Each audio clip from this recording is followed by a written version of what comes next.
2000 میں ڈاکٹر ذاکر نائک کو دعوت اسلام کے میدان میں ان کی ناقابل فراموش خدمات کو سراہتے ہوئے اعزاز سے نوازا اور کہا تھا، الحمدللہ بیٹا، تم نے 4 برسوں میں وہ کام کر دکھایا ہے جس کو مجھے 40 سال کا عرصہ لگا ہے۔ دنیا کے 150 ممالک میں بلا ناغہ ڈاکٹر ذاکر نائک کی پیش کردہ تقاریر کو ٹیلی ویژن پر پیش کیا جاتا ہے۔ ٹیلی ویژن اور ریڈیو انٹرویو کے لیے آپ کو 12 مدعو کیا جاتا ہے۔ آپ کے 100 سے زیادہ تقاریر، مذاکرے، مباحثے اور سوالات کے جوابات پر مبنی DVD، VCD، ویڈیوز کیسٹس دستیاب ہیں۔ آپ تقابل مذہب اور اسلام پر لکھی گئی کئی کتابوں کے مصنف بھی ہیں۔ معزز خواتین و حضرات، یہ تھا ڈاکٹر ذاکر نائک صاحب کا مختصر خاکہ۔ سامعین اکرام، آج کی تقریر کا عنوان ہے عورتوں کا مقام اسلام میں۔ عزت مآب ڈاکٹر ذاکر نائک صاحب تشریف لائیں۔ الحمدللہ والصلاة والسلام علی رسول اللہ وعلی آلہ وصحبہ اجمعین، اما بعد، اعوذ باللہ من الشیطان الرجیم، بسم اللہ الرحمن الرحیم۔ ان المسلمین والمسلمات والمؤمنین والمؤمنات والقانتین والقانتات والصادقین والصادقات والصابرین والصابرات والخاشعین والخاشعات والمتصدقین والمتصدقات والصائمین والصائمات والحافظین فروجهم والحافظات والذاکرین اللہ کثیرا والذاکرات اعد اللہ لهم مغفرۃ واجرا عظیما۔ رب اشرح لی صدری ویسر لی امری واحلل عقدۃ من لسانی یفقہوا قولی۔ اسٹیج پہ بیٹھے ہوئے علماء، میرے محترم بزرگوں اور میرے عزیز بھائیوں اور بہنوں، میں آپ سب کا خیر مقدم کرتا ہوں اسلامک طریقے سے۔ السلام علیکم ورحمۃ اللہ وبرکاتہ۔ اللہ تعالیٰ کی سلامتی، رحمت اور برکت آپ سب پر ہو۔ آپ جانتے ہیں کہ میں اکثر تقریر انگریزی میں کرتا ہوں۔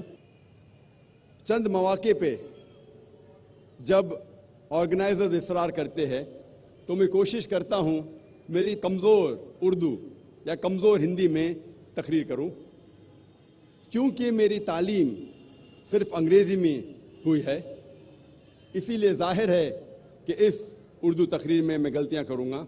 اسی لیے تقریر کے شروع میں ہی میں آپ سب سے ان غلطیوں کے لیے معذرت چاہتا ہوں، اور امید کرتا ہوں کہ آپ میری ان غلطیوں کو نظر انداز کریں گے اور تقریر کے مواد، تقریر کے پیغام پر توجہ دیں گے۔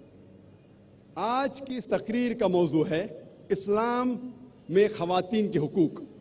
آکسفورڈ ڈکشنری کے حساب سے women's rights are those rights that promote a position of social and legal equality of women with مین۔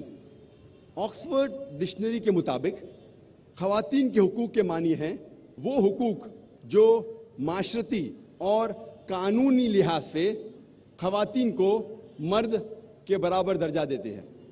آج کے اس تقریر میں میں ان باتوں پر توجہ نہیں دوں گا۔ میری تقریر ان باتوں پہ مبنی نہیں ہے جو سائنسداں یا غیر تجربے کار ایکسپرٹس خواتین کے بارے میں کہتے ہیں۔ آج کی تقریر میں ان باتوں پہ کروں گا جو حقیقت اور تجربے سے ثابت ہو سکتی ہے۔ اگر ہم اسلام میں خواتین کے حقوق ویسٹرن میڈیا کے نظریے سے، مغربی میڈیا کے نظریے سے دیکھیں گے تو ہمیں ماننا پڑے گا اسلام میں خواتین کو ذلیل کیا جاتا ہے، اسلام میں خواتین کے ساتھ برتاؤ صحیح نہیں۔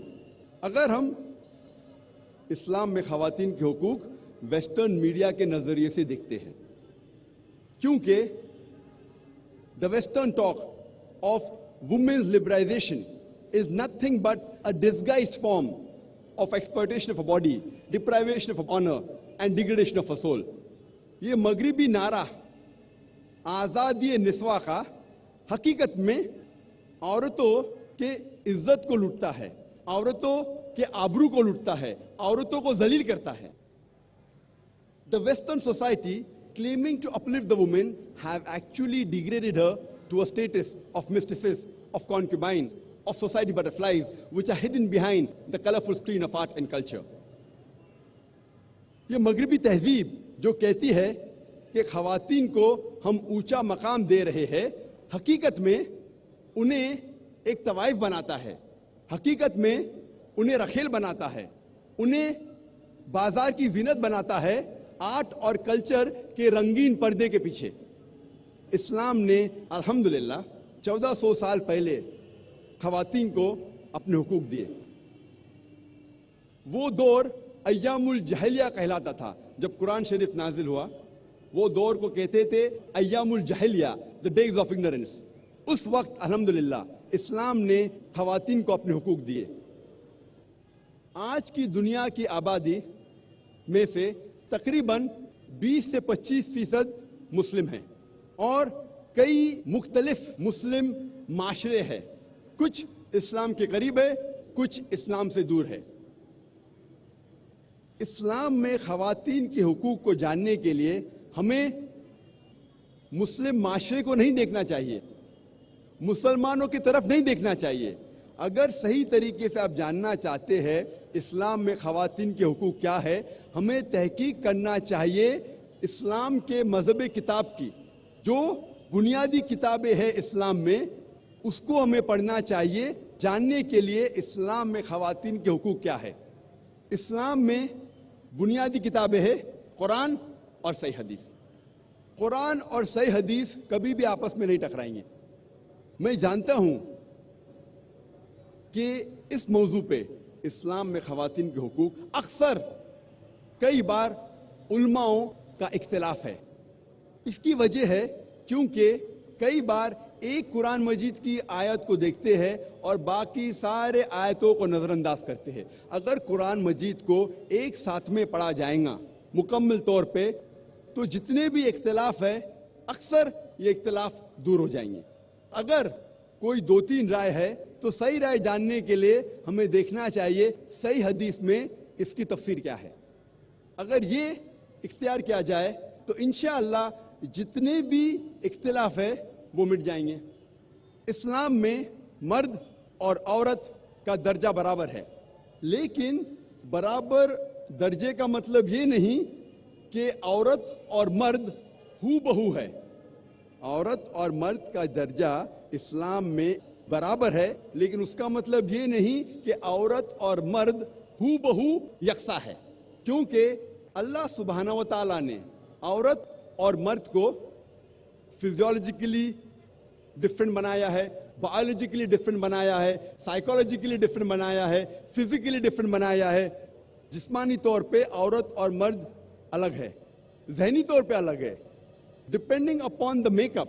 جس طریقے سے اللہ سبحانہ و تعالیٰ نے مرد اور عورت کو الگ طریقے سے بنایا ہے، اسی طریقے سے ان کا رول جو ہے وہ علیحدہ ہے، ڈفرینٹ ہے۔ آج کی اس تقریر اسلام میں خواتین کے حقوق کو میں نے 6 حصوں میں بانٹا ہے۔ اسلام میں خواتین کے روحانی حقوق، اسلام میں خواتین کے معاشی حقوق، اسلام میں خواتین کے معاشرتی حقوق، اسلام میں خواتین کے تعلیمی حقوق، اسلام میں خواتین کے قانونی حقوق اور اسلام میں خواتین کے سیاسی حقوق۔ ہم پہلے غور کریں گے اسلام میں خواتین کے روحانی حقوق پر۔ اکثر غیر مسلم کو یہ غلط فہمی ہے کہ اسلام میں جنت صرف مردوں کے لیے ہے، خواتین جنت میں جا ہی نہیں سکتے، ان کی یہ غلط فہمی ہے۔ یہ غلط فہمی کو دور کرنے کے لیے قرآن مجید کی ایک آیت ہی کافی ہے۔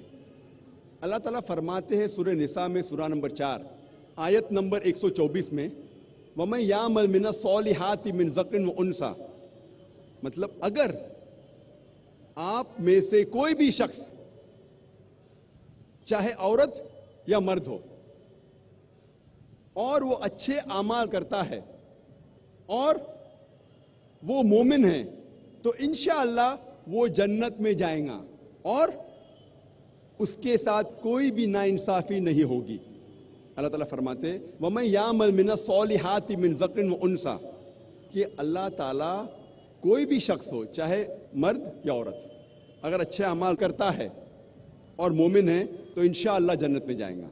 اللہ تعالیٰ اس پیغام کو پھر سے دہراتے ہیں سورہ نحل میں، سورہ نمبر 16 آیت نمبر 97 میں، کہ اگر آپ میں سے کوئی بھی شخص چاہے مرد ہو یا عورت اگر اچھے کام کرتا ہے اور ایمان رکھتا ہے اسے انعام دیا جائے گا۔ اللہ تعالیٰ فرماتے سورہ نساء میں سورہ نمبر 4 آیت نمبر 1، یا ایھا الناس اتقوا ربکم الذی خلقکم من نفس واحدہ وخلق منہا زوجہا، اے انسانوں اپنے رب سے ڈرو جس نے تمہیں ایک جان سے بنایا ہے اور اس جان سے اس کے جیسا جوڑا بنایا ہے۔ اس سے یہ ثابت ہوتا ہے کہ وہی جان سے جس سے آدمی بنا ہے اسی سے بنی ہے عورت، یعنی روحانی طور پہ عورت اور مرد یکساں ہے۔ اللہ تعالیٰ فرماتے ہیں سورہ شعراء میں سورہ نمبر 42 آیت نمبر 11 میں، فاطر السماوات والارض جعل لکم من انفسکم ازواجا، اللہ نے زمین اور آسمان بنائے ہیں اور تمہارے لیے تمہارے جیسا جنس کا جوڑا بنائے ہیں۔ مطلب آدمی اور عورت روحانی طور پہ یکساں ہے۔ اللہ تعالیٰ فرماتے ہیں سورہ ہجر میں سورہ نمبر 15 آیت نمبر 29 میں کہ میں نے انسان کو بنایا اور اپنی روح اس میں پھونکی۔ اللہ تعالیٰ پھر سے دہراتے ہیں سورہ سجدہ میں سورہ نمبر 32 آیت نمبر 9 میں، ہم نے انسان کو بنائے اور اپنی روح اس میں پھونکی، دونوں میں، مرد میں بھی اور عورت میں بھی۔ اس کے معنی یہ ہے کہ اللہ سبحانہ و تعالیٰ کا علم ہر انسان کو دیا کہ اللہ سبحانہ و تعالیٰ ہے۔ اللہ فرماتے ہیں سورہ اسراء میں سورہ نمبر 17 آیت نمبر 70 میں، وَلَقَدْ كَرَّمْنَا بَنِي آدَمَ، اللہ سبحانہ و تعالیٰ نے بنی آدم پر کرم فرمائے۔ اللہ سبحانہ و تعالیٰ نے ساری بنی آدم پہ رحمت فرمائے، چاہے وہ آدمی ہو یا عورت، چاہے کالا یا سفید، امیر یا غریب، ہر بنی آدم، ہر انسان پہ اللہ سبحانہ و تعالیٰ نے کرم فرمائے۔ اسلام کے علاوہ اور بھی دوسرے مذہب ہے جو یہ مانتے ہیں کہ انسانیت ایک جوڑے سے بنی، آدم علیہ السلام اور بیوی حوا سے۔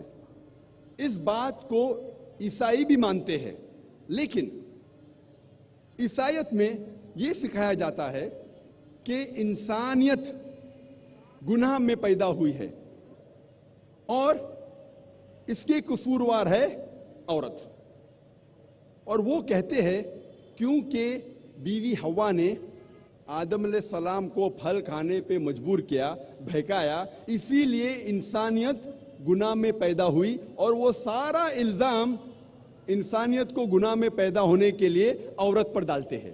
اسلام میں ہم مانتے ہیں کہ ساری انسانیت ایک جوڑے سے بنی ہے، آدم علیہ السلام اور بیوی حوا سے، لیکن قرآن مجید آپ پڑھیں گے تو قرآن مجید میں کہیں بھی الزام صرف عورت پر نہیں ڈالا گیا ہے۔ آپ اگر قرآن مجید غور سے پڑھیں گے تو نافرمانی کا الزام دونوں پہ برابر ڈالا گیا ہے، آدم علیہ السلام اور بیوی حوا پر۔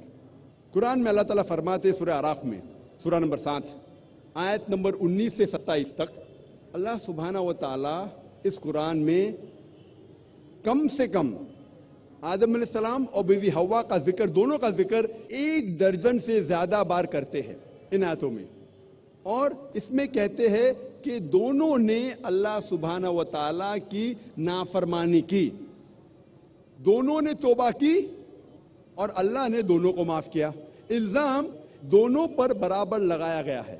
قرآن مجید میں کوئی بھی آیت نہیں ہے جہاں صرف عورت یا صرف بیوی حوا پر الزام لگایا گیا ہے، لیکن قرآن مجید میں ایک آیت ہے سورہ طٰہٰ میں سورہ نمبر 20 آیت نمبر 121 جہاں صرف آدم علیہ السلام کا ذکر ہوتا ہے اور کہا جاتا ہے کہ آدم علیہ السلام نے اللہ کی بات نہیں مانی.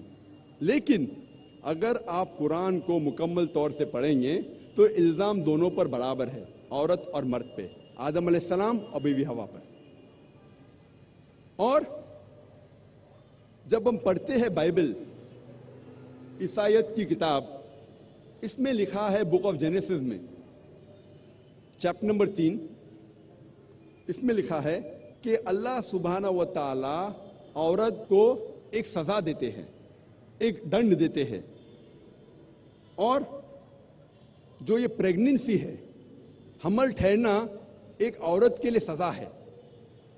بائبل میں لکھا ہے بک آف جینیسس میں چیپٹر نمبر 3 ورس نمبر 16 میں کہ میں تیرا درد بھرا حمل بڑھاؤں گا, خدا کہتا ہے عورت سے, اور تو درد میں بچوں کو جنم دیں گی. میں تیرا درد بھرا حمل بڑھاؤں گا اور درد میں تو بچے جنیں گی, اور تیری خواہش تیرے شوہر کی ہوگی. تو اس سے یہ پتہ لگتا ہے کہ pregnancy is a Chris on the woman. حمل ٹھہرنا ایک سزا ہے عورت کے لیے. لیکن جب ہم قرآن مجید پڑھتے ہیں, قرآن میں اللہ تعالیٰ فرماتے ہیں سورہ نساء میں سورہ نمبر 4 آیت نمبر 1 میں, respect the womb that bore you, عزت کرو اس کوکھ کی جس نے تمہیں جنم دیا.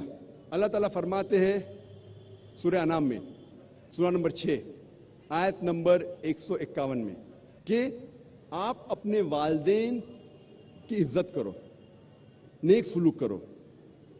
اللہ تعالیٰ فرماتے ہیں سورہ لقمان میں سورہ نمبر 31 آیت نمبر 14 میں کہ ہم نے انسان کے لیے فرض کیا ہے کہ وہ اپنے والدین سے حسن سلوک کرے, اور آپ کی والدہ نے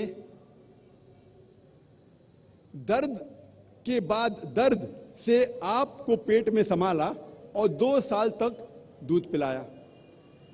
اللہ تعالیٰ فرماتے ہیں سورہ احقاف میں سورہ نمبر 46 آیت نمبر 15 میں وَيَسَّرْنَا الْإِنسَانَ بِوَالِدَيْهِ احسانا, ہم نے فرض کیا ہے انسانیت پر کہ وہ اپنے والدین سے حسن سلوک کرے. اور تمہاری والدہ نے مشکل سے تمہیں پیٹ میں سنبھالا اور درد کے ساتھ جنم دیا. جب ہم قرآن مجید پڑھتے ہیں, ہمیں پتہ لگتا ہے کہ پریگننسی اپلفٹس اے وومن, کیونکہ عورت انسان کو جنم دیتی ہے اسی لیے اس کی عزت اور اٹھائی گئی ہے, نہ کہ اسے نیچے کیا گیا ہے.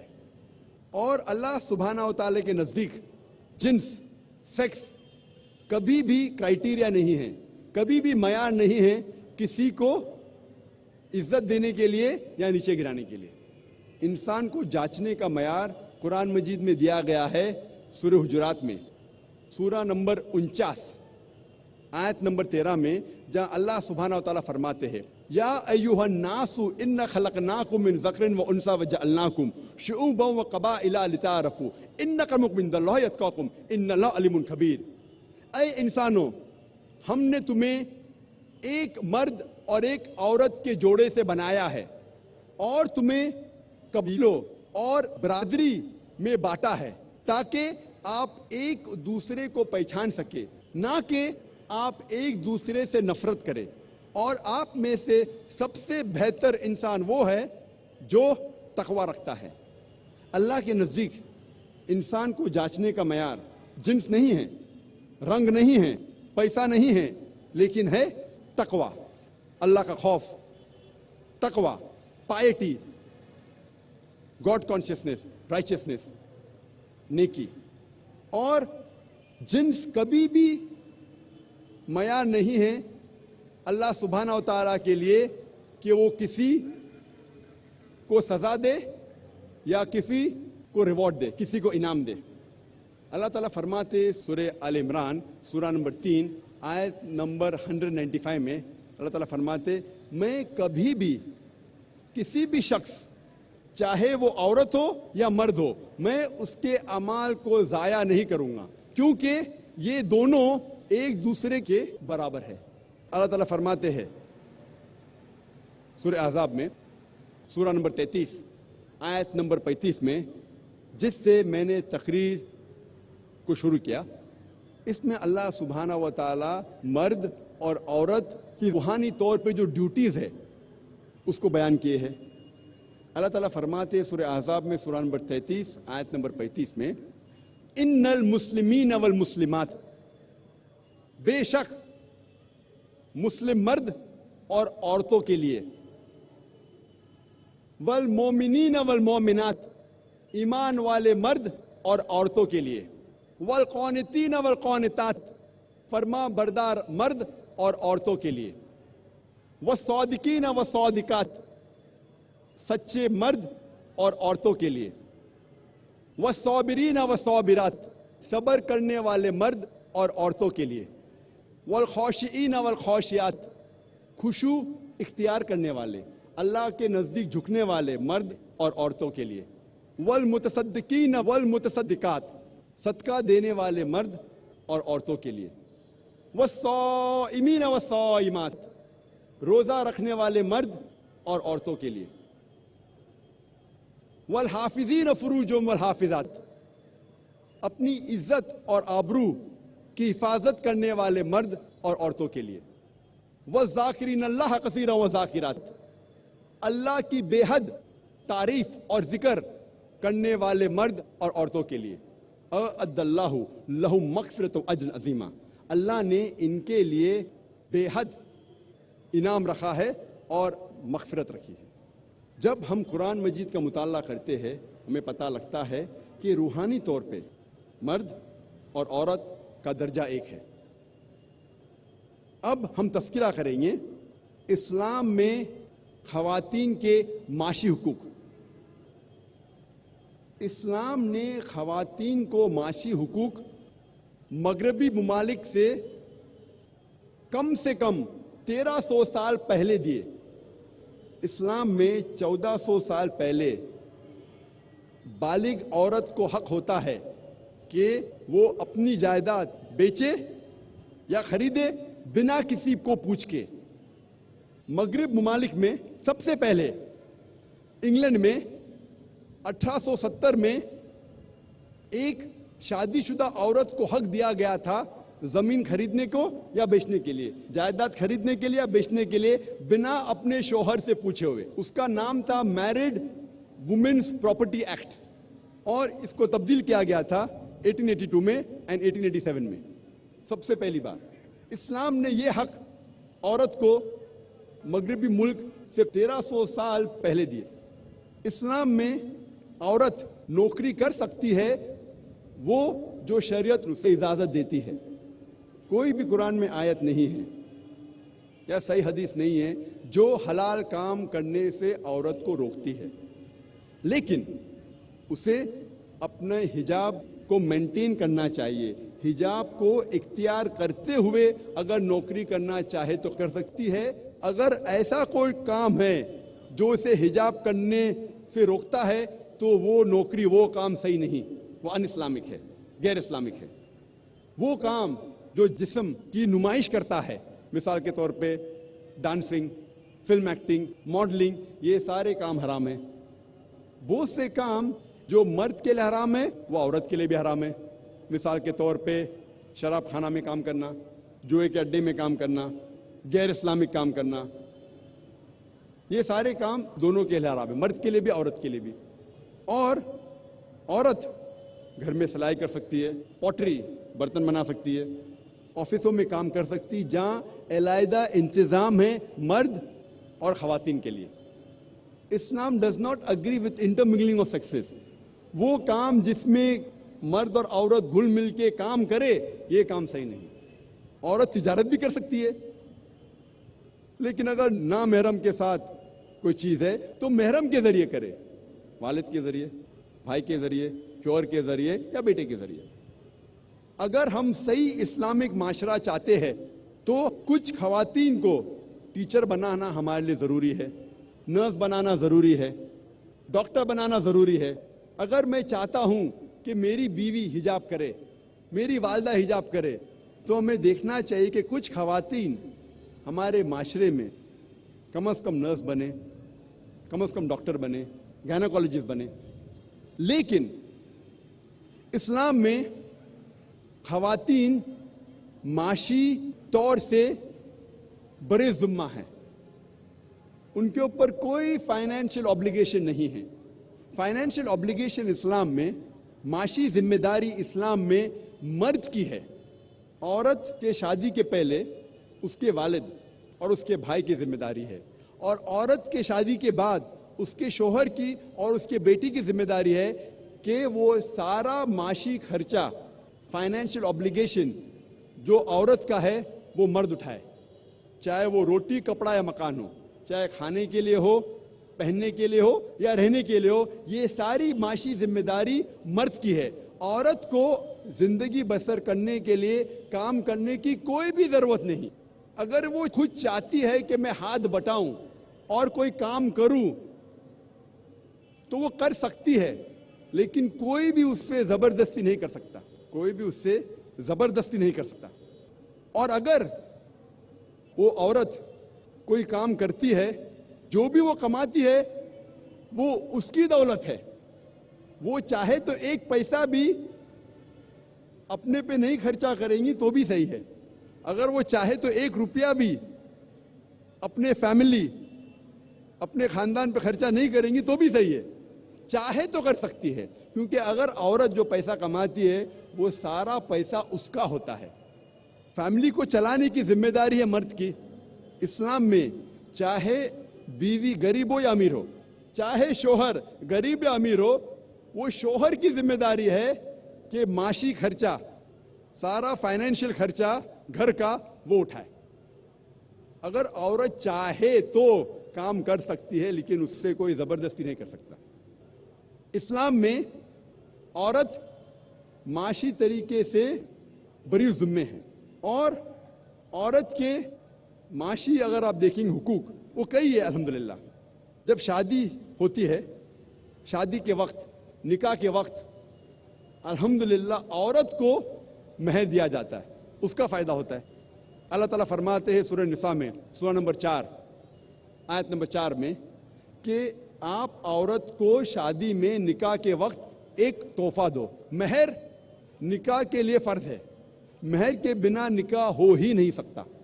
اور عورت از آن دا ریسیونگ اینڈ، اسے فائدہ ہے.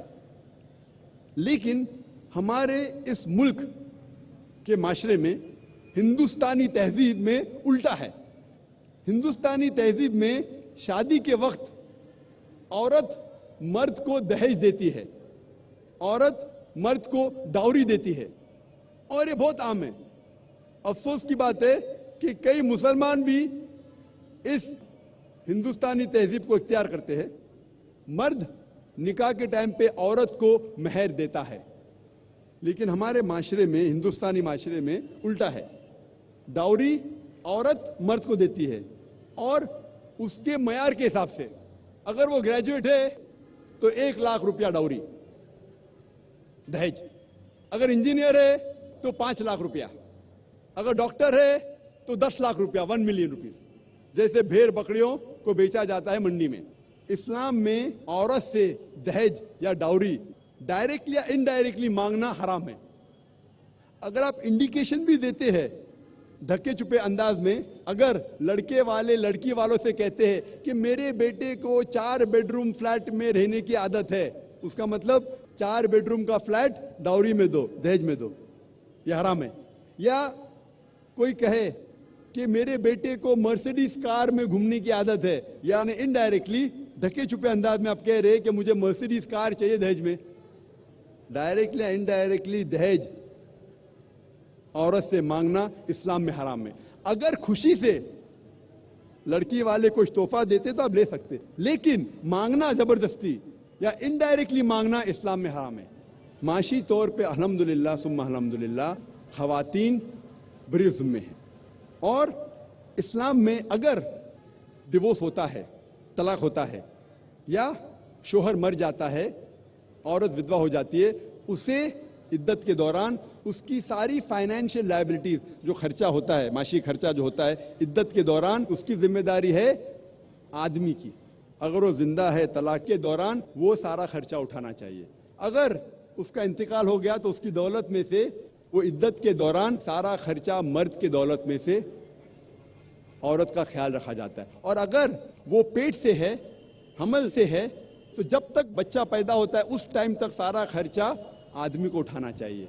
اور اگر بچہ پیدا ہوتا ہے اور بچہ ہے تو جب تک بچہ بالغ ہوتا ہے اس کا خرچہ اٹھانا چاہیے مرد کو.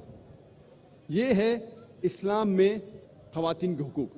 اور اگر کوئی شخص کا انتقال ہوتا ہے تو اس کے انہیریٹنس میں الحمدللہ عورت کا بھی حصہ ہے. میراث کے اندر اگر کس کا انتقال ہوتا ہے تو جائیداد میں حصہ مرد کے علاوہ عورت کا بھی ہے. یہ تھا مختصر سے خواتین کے معاشی حقوق اسلام میں.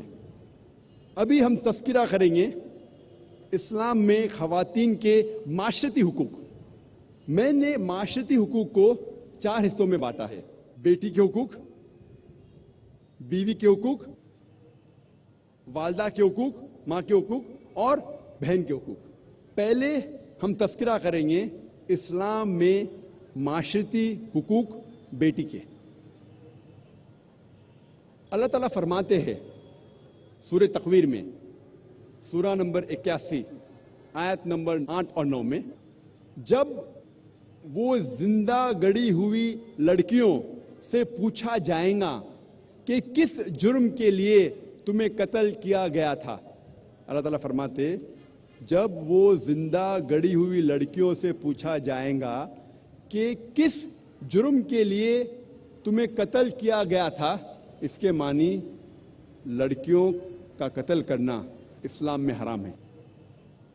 نہ ہی صرف لڑکیوں کا قتل کرنا حرام ہے، دونوں لڑکے اور لڑکیوں کو قتل کرنا حرام ہے. اللہ تعالیٰ فرماتے سورہ انعام میں سورہ نمبر 6 آیت نمبر 151 میں، اور سورہ اسراء سورہ نمبر 17 آیت نمبر 31 میں کہ آپ اپنے بچوں کا قتل مت کرو غربت کے خوف سے. اللہ تعالیٰ آپ کو اور آپ کے بچوں کو رزق دیں گا. غربت کے خوف سے آپ اپنے بچوں کا قتل مت کرو، اللہ تعالیٰ آپ کو اور آپ کے بچوں کو رزق دیں گا. یہ کہا گیا ہے سورہ انعام میں سورہ نمبر 6 آیت نمبر 151 میں. اور اللہ تعالیٰ پھر سے فرماتے ہیں سورہ اسراء میں سورہ نمبر 17 آیت نمبر 31 میں کہ آپ بچوں کا قتل مت کرو، اللہ تعالیٰ آپ کے بچوں اور آپ کو رزق دیں گا. بچوں کا قتل کرنا سنگین جرم ہے. اسلام میں نہ ہی صرف بچوں کا قتل کرنا جرم ہے، خصوصاً لڑکیوں کا، لیکن جب آپ کو پتہ لگتا ہے کہ کوئی لڑکی پیدا ہوئی اور آپ افسوس کرتے ہیں، اسلام میں اس کی ممانعت ہے. اگر آپ افسوس کرتے ہیں کہ آپ کے گھر میں کوئی لڑکی پیدا ہوئی، یہ بھی اسلام میں غلط ہے.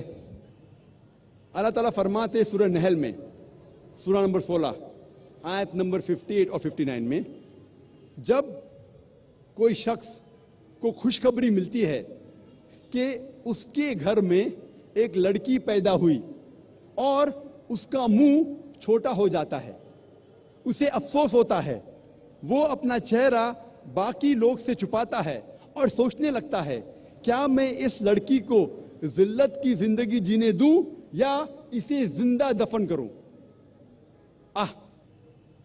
کتنی گھنونی سوچ ہے. تو صرف افسوس کرنا کہ ایک لڑکی آپ کے گھر میں پیدا ہوئی، یہ بھی اسلام میں ایک جرم ہے، اس کی ممانعت ہے. اور اللہ کے رسول محمد صلی اللہ علیہ وسلم فرماتے ہیں، صحیح حدیث ہے احمد بن حنبل کی، جلد نمبر 1 حدیث نمبر 2104 میں اللہ کے رسول فرماتے ہیں، اگر کوئی بھی شخص اپنے 2 بیٹیوں کو اچھے طریقے سے پرورش کرتا ہے جب تک وہ بالغ ہو جاتی ہے تو آخرت کے دن میں وہ شخص میرے اتنے قریب رہیں گا، اور 2 انگلی اپنے ایسا کرتے اتنے قریب. اور ایک حدیث ہے جو ابن ماجہ کی ہے، جہاں اللہ کے رسول فرماتے کہ کوئی بھی شخص اگر 2 لڑکیوں کی پرورش کرتا ہے، ان کے ساتھ اچھا حسن سلوک کرتا ہے، تو انشاءاللہ وہ جنت میں جائیں گے. اللہ کے رسول نے صرف کہا نہیں کہ لڑکیوں اور لڑکوں کو اچھے طریقے سے پرورش کرنا چاہیے. انہوں نے ایک زندہ مثال پیش کی. ایک وقت جب ایک شخص اپنے بیٹے کو چومتا ہے اور اپنی مانڈی پہ رکھتا ہے, لیکن اپنے بیٹی کے ساتھ وہ نہیں کرتا, تو اللہ کے رسول فرماتے ہیں کہ اس آدمی نے ناانصافی کی. اسے اپنے بیٹی کو بھی چومنا چاہیے اور اپنے دوسرے مانڈی پہ بٹھانا چاہیے. یہ فرض ہے آپ کا. اب ہم تذکرہ کریں گے اسلام میں معاشرتی حقوق بیوی کے. عورت کو شیطان کا ہتھیار کہا جاتا ہے, a weapon of the devil. عورت کو اکثر دیگر مذاہب میں شیطان کا ہتھیار کہا جاتا ہے, لیکن اسلام میں قرآن میں اللہ سبحانہ و تعالیٰ عورت کو محسنہ کہتے ہیں. محسنہ مانی a fortress against the devil, شیطان کے خلاف ایک قلعہ. محمد صلی اللہ علیہ وسلم فرماتے ہیں there is no monasticism in Islam. رہبانیت اسلام میں حرام ہے. اور اللہ کے رسول فرماتے ہیں صحیح بخاری میں جلد نمبر 7 کتاب النکاح چیپٹر نمبر 3 حدیث نمبر 4 میں, اے نوجوانوں, آپ میں سے جس کے پاس بھی حیثیت ہے نکاح کرنے کی, نکاح کرو. مطلب نکاح جلدی کرنا سنت ہے. اور اللہ کے رسول فرماتے ہیں جو کوئی شادی نہیں کیا وہ مجھ میں سے نہیں ہے. یعنی شادی کرنا اسلام میں فرض ہے. اللہ کے رسول فرماتے ہیں جو شخص شادی کرتا ہے وہ آدھا دین مکمل کرتا ہے.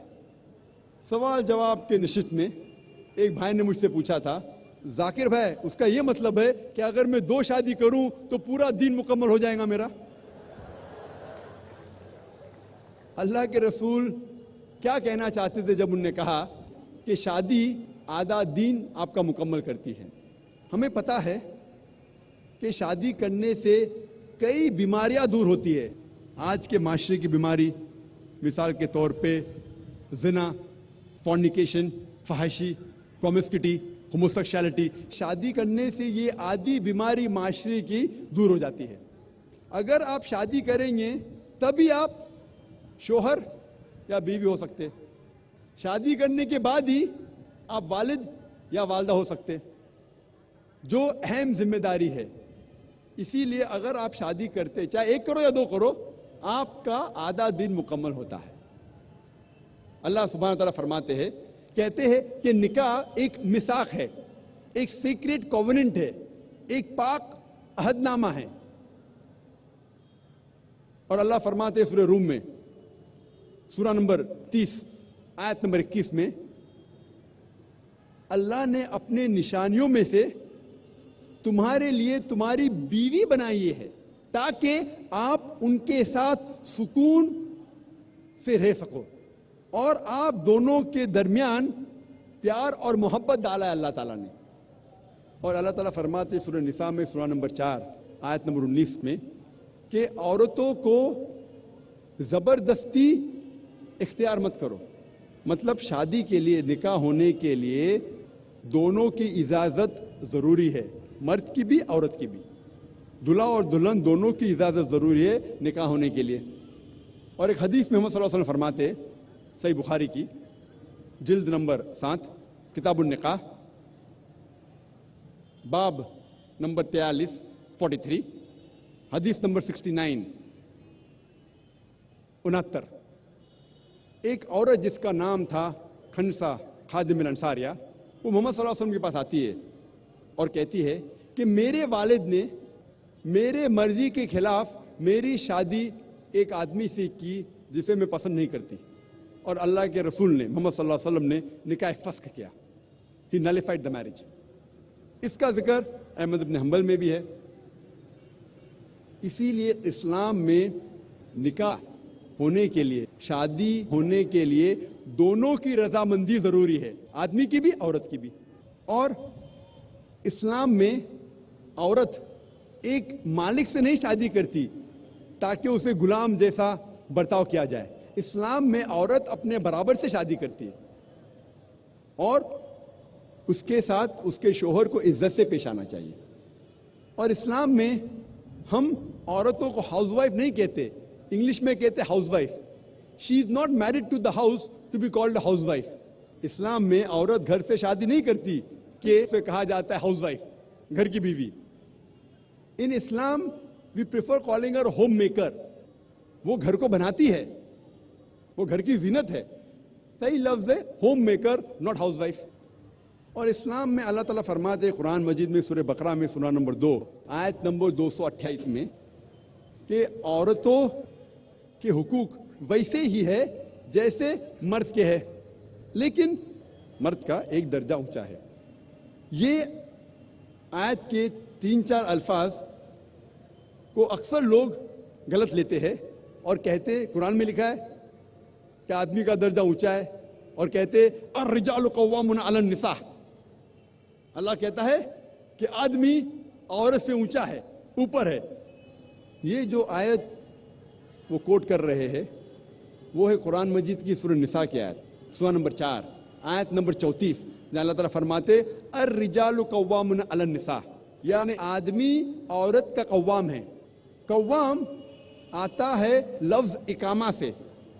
جب صلاح پڑھنے کے پہلے اقامہ ہوتا ہے, مطلب سٹینڈ اپ فار, کھڑے ہونا. اسی طریقے سے قوام کے معنی اگر آپ تفسیر تبری پڑھیں گے, اس میں قوام کی معنی مرد کے لیے ایک ڈگری ایڈیشنل رسپانسبلٹی ہے, ایک ڈگری زیادہ ذمہ داری ہے. اس کا مطلب یہ نہیں کہ ایک ڈگری وہ اونچا کیا دادا گیری کرے. He has got additional responsibility, ایک ڈگری زیادہ ذمہ داری ہے. اور قرآن میں آگے اللہ تعالیٰ فرماتے کیونکہ اللہ نے مرد کو عورت سے زیادہ طاقت دی, اس کے وجہ بھی فرماتے اللہ تعالیٰ. لوگ اس آیت کا غلط مطلب لیتے ہیں اور کہتے ہیں اللہ تعالیٰ کہتے ہیں کہ مرد عورت سے اونچا ہے. اسلام میں لکھا ہے سورہ نساء میں سورہ نمبر 4 آیت نمبر 19 میں کہ اگر آپ اپنے بیوی سے پیار نہیں کرتے پھر بھی اس کے ساتھ حسن سلوک کرو. اگر آپ اپنے بیوی کو نہیں چاہتے, نہیں پیار کرتے, پھر بھی ان کے ساتھ اچھا سلوک کرو, حسن سلوک کرو.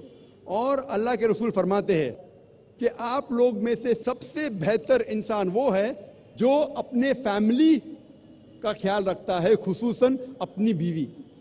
جو آدمی اپنے بیوی کا خیال رکھتا ہے, اللہ کے رسول کہتے وہ سب سے بہتر انسان ہے. اب ہم تذکرہ کریں گے اسلام میں معاشرتی حقوق ماں کے. اللہ سبحانہ تعالیٰ فرماتے سورہ اسراء میں سورہ نمبر 17 آیت نمبر 23 اور 24 میں اللہ تعالیٰ فرماتے انسانوں سے کہ آپ صرف میری عبادت کرو. انسانوں سے کہتے تم صرف میری عبادت کرو اور اپنے والدین سے حسن سلوک کرو. اگر دونوں میں سے کوئی بھی ایک یا دونوں ضعیف ہو جائے ان کو اف تک مت کہو, نہ ہی ان کو جھڑکو, لیکن ان کے ساتھ عزت سے پیش آؤ اور ان کے ساتھ حسن سلوک کرو. اور اللہ تعالیٰ سے دعا کرو کہ اے رب آپ ان کے اوپر رحمت فرما جس طریقے سے انہوں نے میرا خیال رکھا بچپن میں. اور اللہ تعالیٰ فرماتے سورہ انعام میں سورہ نمبر 6 آیت نمبر 151 بِوَالِدَيْنِ احسانہ, ہم نے انسانوں کو کہا ہے, فرض ٹھہرایا ہے کہ وہ اپنے والدین سے حسن سلوک کرے. اور یہ پیغام دہرایا گیا ہے سورہ لقمان میں سورہ نمبر 31 آیت نمبر 14 اور سورہ احقاف سورہ نمبر 46 آیت نمبر 15 میں کہ وَيَسَّرْنَا الْإِنسَانَ بِوَالِدَيْنِ احسانہ, انسانوں کے لیے فرض ہے کہ وہ اپنے والدین کے ساتھ حسن سلوک کرے, اور اس کے بعد خصوصاً اپنی ماں. اور اللہ کے رسول محمد صلی اللہ علیہ وسلم فرماتے ہیں, سنن نسائی میں آتا ہے اس کا ذکر, کتاب الجہاد میں باب نمبر 6 حدیث نمبر 3106 میں اللہ کے رسول فرماتے کہ ماں کے پیر کے نیچے جنت ہے. اس کا مطلب یہ نہیں کہ اگر میری ماں سڑک پہ چل رہی ہے اور کوئی کیچڑ میں پیر رکھتی ہے تو کیچڑ جنت ہو جاتی ہے. اس کا مطلب یہ کہ اگر آپ اپنی والدہ, اپنی ماں کی عزت کرو, خدمت کرو, بات مانو, پیار کرو, حسن سلوک کرو, انشاءاللہ آپ جنت میں جائیں گے. اللہ کے رسول فرماتے ہیں, کہا گیا ہے صحیح بخاری میں, جلد نمبر 8 کتاب الادب باب نمبر 2 حدیث نمبر 2 میں ایک شخص اللہ کے رسول کے پاس آتے ہیں اور پوچھتے ہیں کہ ساری دنیا میں سب سے زیادہ حسن سلوک کے لائق کون ہیں؟ اللہ کے رسول فرماتے تمہاری ماں۔ وہ شخص پوچھتا ہے اس کے بعد کون؟ اللہ کے رسول پھر سے فرماتے تمہاری ماں۔ وہ شخص پوچھتا ہے اس کے بعد کون؟ پھر سے اللہ کے رسول فرماتے تمہاری ماں۔ اس کے بعد کون؟ پھر چوتھی بار اللہ کے رسول کہتے ہیں تمہارا باپ۔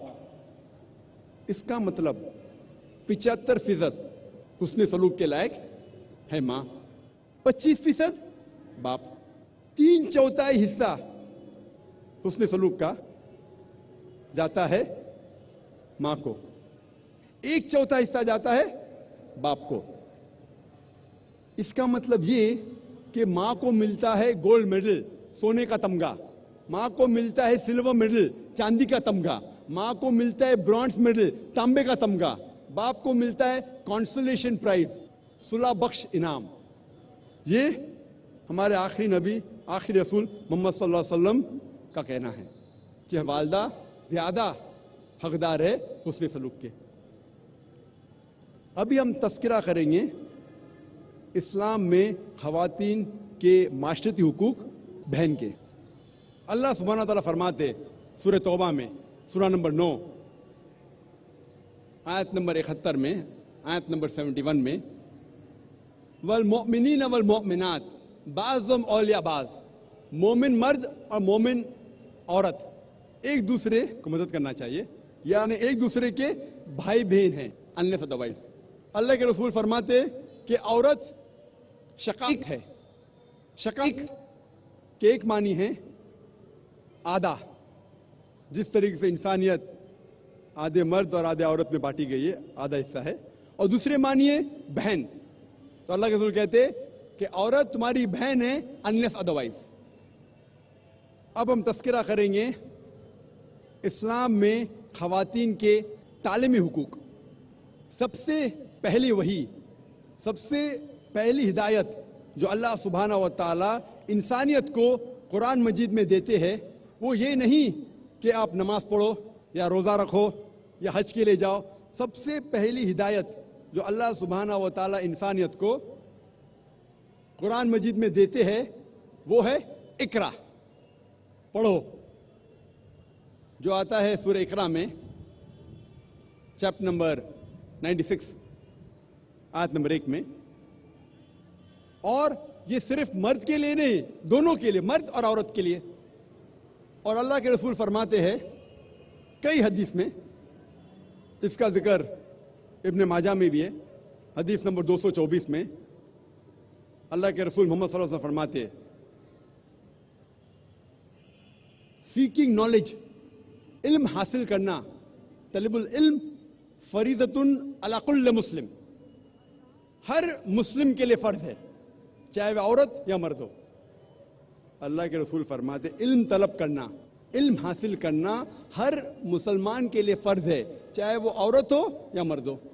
اور اللہ کے رسول ہمیشہ لوگ سے کہتے تھے کہ اپنے بچوں کو علم دو، خصوصاً اپنی بیٹیوں کو۔ اور اللہ کے رسول یہ بھی کہتے تھے کہ شوہر کا فرض ہے کہ وہ اپنے بیوی کو علم دے، اگر خود نہیں دے سکتا تو کم از کم اس کو انتظام کرنا چاہیے کہ بیوی تک علم پہنچے۔ اور صحیح بخاری میں کئی حدیث ہے، جب پڑھتے صحیح بخاری باب نمبر 36 حدیث نمبر 101 میں کہا گیا ہے کہ عورتیں اللہ کے رسول کے پاس آ کے کہتی ہے کہ ہمیشہ آپ مردوں سے گھرے ہوئے ہیں، آپ خصوصاً عورتوں کو خطاب کیوں نہیں کرتے؟ اور اللہ کے رسول نے کہا ٹھیک ہے۔ اور اللہ کے رسول نے یہ بھی دیکھا کہ صحابہ کو کہا کہ خواتین کو خطاب کرو۔ اور 1400 سال پہلے جب ایام الجاہلیہ تھا، ڈیز آف اگنورنس، اس وقت کئی خواتین ہیں جو علم کے میدان میں اونچائی پہ تھے۔ اس وقت تو ایام الجاہلیہ کا وقت تھا، آدمی لوگ ہی نہیں پڑھتے تھے۔ اس وقت اسلام میں